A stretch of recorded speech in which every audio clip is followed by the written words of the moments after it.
Today I'm going to tell you a story about some children who used to go to the Springfield Public Library. There was the oldest sister Nora, the middle brother Nolan, and the youngest brother Nathan.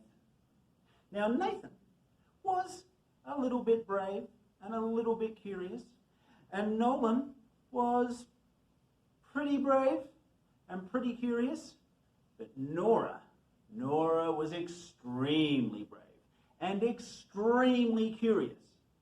And they lived in a beautiful house. It was 2 stories. It was painted green and gold. There was a huge tree in the front yard with a tree house and a slide you could ride down. And there was a big grassy area to kick the soccer ball around. And there was also a fence. A long, splintery wooden fence that separated their yard from the yard next door. Now the yard next door was very different. The house was dark and cobwebby, and all the blinds were always pulled all the way down. There was no grass in the yard and no trees either, just huge bushes that would rustle for no reason when you walked past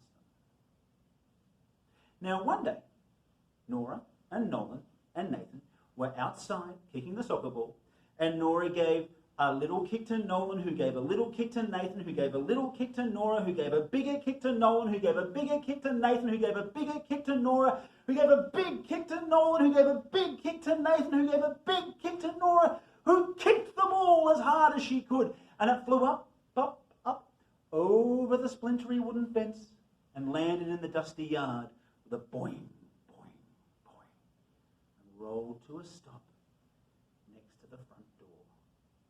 Now, Nora and Nolan and Nathan's parents had always told them, "Don't go next door. Respect their privacy." But Nora, who was extremely curious, very much wanted the ball back. So she pulled herself up and over the splintery wooden fence, and Nolan squeezed through a gap in the splintery wooden fence, and Nathan scrambled under the fence through a hole a dog had made many years ago. And they tiptoed through the yard, and as Nora bent down to pick up the ball, they heard a voice say, "Look what I can do with my ruby red lips and my long fingernails." And Nathan gave a little scream and jumped into his sister's arms. "Ah!"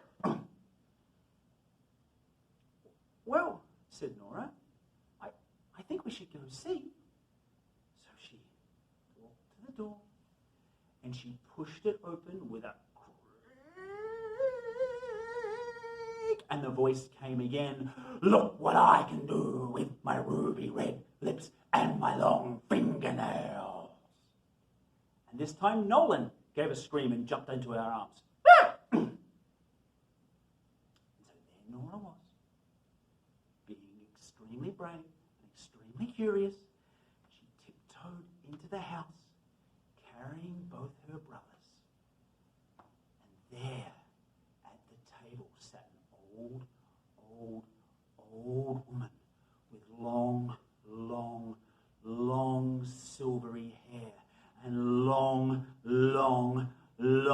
fingernails and huge ruby red lips. And she said, "Look what I can do with my ruby red lips and my long fingernails."